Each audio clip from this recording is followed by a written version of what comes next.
Earth, a tiny speck in the vastness of space, orbiting our sun, a fiery ball of energy that dominates our solar system. Our solar system, with its planets and asteroids, is a minuscule fragment within the range of UA Scuti, a hypergiant star so immense that it could swallow trillions of our suns whole. But this is even smaller when compared to the Milky Way, a colossal spiral of stars, gas, and dust, home to billions of other solar systems. The Milky Way itself is just one among countless galaxies, and at the heart of many galaxies, including our own, reside supermassive black holes, behemoths of gravity that can swallow entire stars.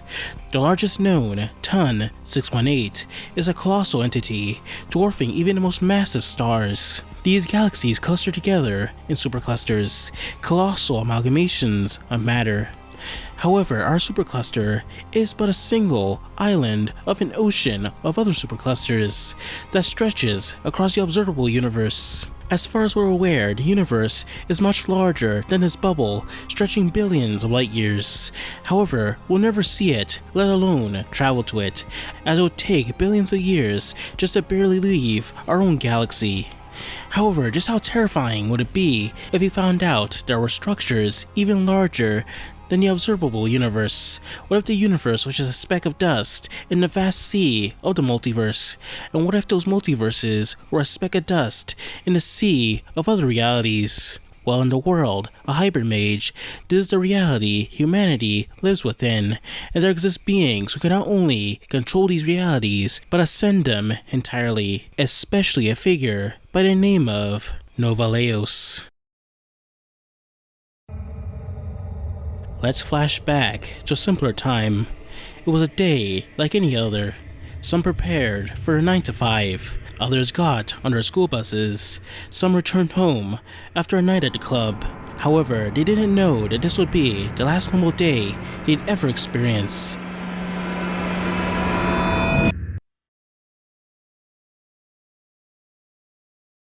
Suddenly, a burst of energy from space collided with the Earth. But there was no destruction, no chaos. Buildings didn't collapse, bones didn't break, glass didn't shatter. It was almost like nothing had even happened at all. What was that large wave of energy? Was it simply a strange earthly phenomena like the aurora borealis? But don't get it confused. Something did happen, but not externally upon the world, but internally, within every man. Our cells began to change. We ascended, developing supernatural powers that could conjure flame, quadruple speed, and manipulate infinity. When a man attempted to stab another, their knife shattered into pieces. In fact, all matter of weapon became useless against humanity. When that energy slammed into Earth, it didn't just disappear into thin air. Instead, the energy was absorbed by 48% of humanity and evolved them into a new race of beings called ethereals. Think of ethereals like mutants or quirks. They are beings who have developed many supernatural powers and can do a variety of things. The energy that powers these abilities is called ethos, which is the very same energy that slammed into the Earth. However, these ethereals aren't just your casual superpowered beings. The most powerful of them could do things we could have never imagined. Some could destroy entire planets, others could destroy entire galaxies. But that's not all. They could become powerful enough to destroy universes and even multiverses. But not all of them cared about destruction. A decent amount of ethereals were more like explorers, traveling through universes, other universes, and dimensions beyond our comprehension. Upon this exploration, they'd make crucial discoveries that would change our understanding of everything we thought we knew.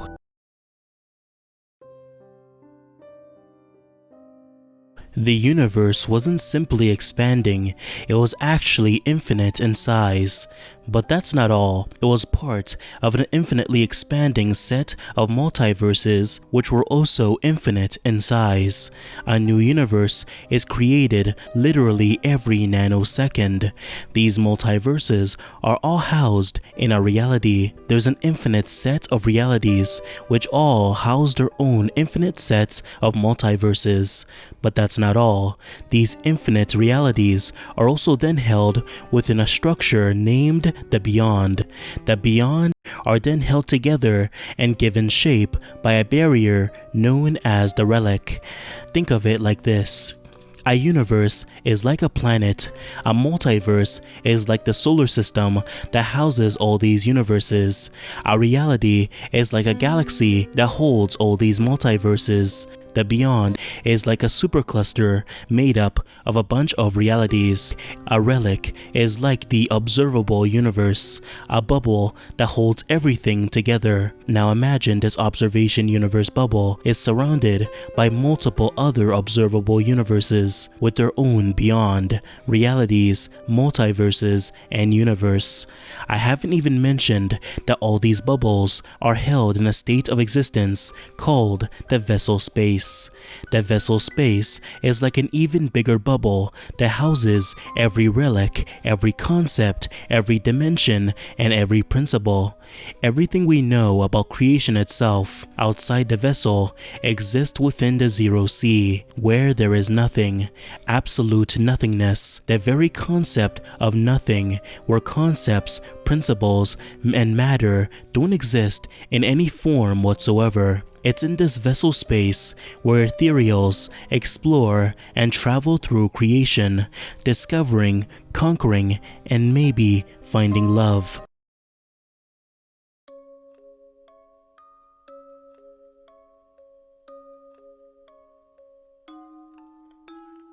Within the infinite sea of humanity, a human woman fell in love with an ethereal man. They got married and she gave birth to several children who would become a part of the Cosmos family. The Cosmos family are a set of incredibly powerful ethereals, so much so that they don't even get involved with other ethereals.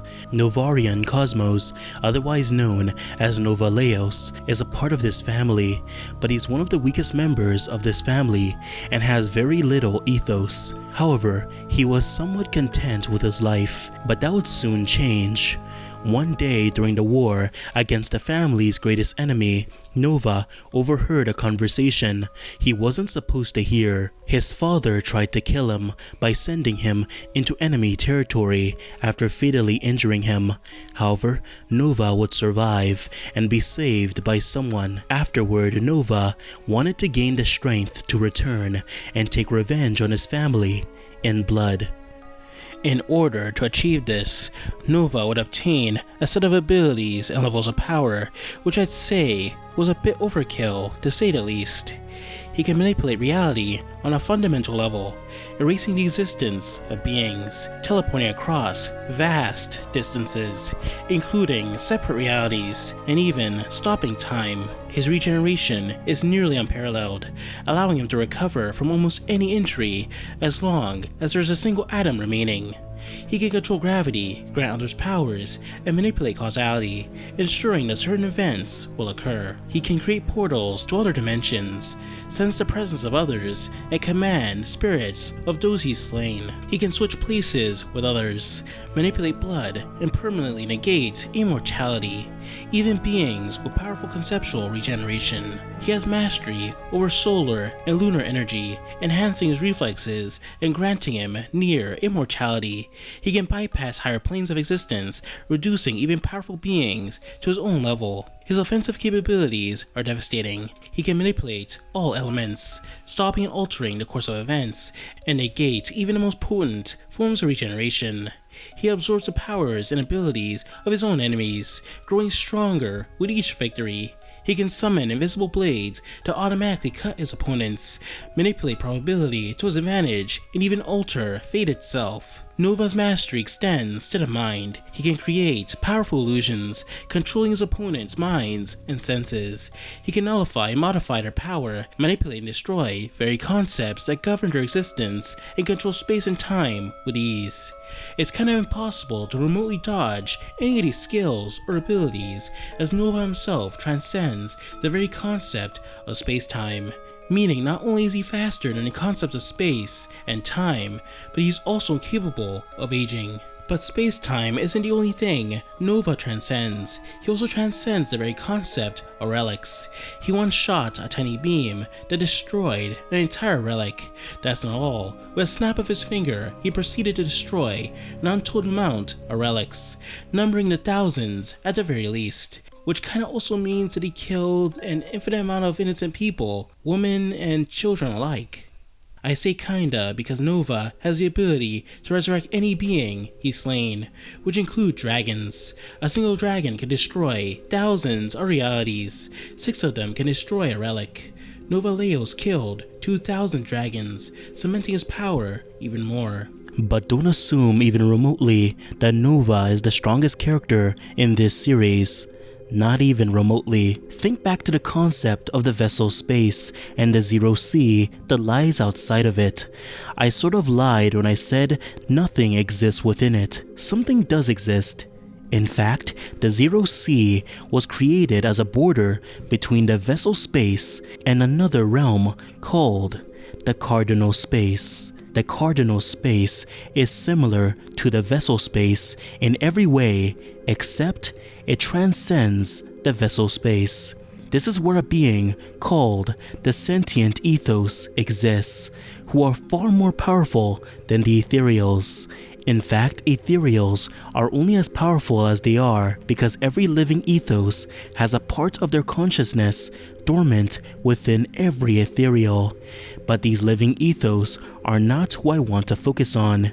You see, there exists a plane that transcends even the cardinal space, and it's the realm where God himself calls home. The realm is known as the Golden Room, a plane of existence that is beyond existence and absolute nothingness. The celestial child came into being in this Golden Room, and let's just say their power makes Nova Laos look like an ant in comparison.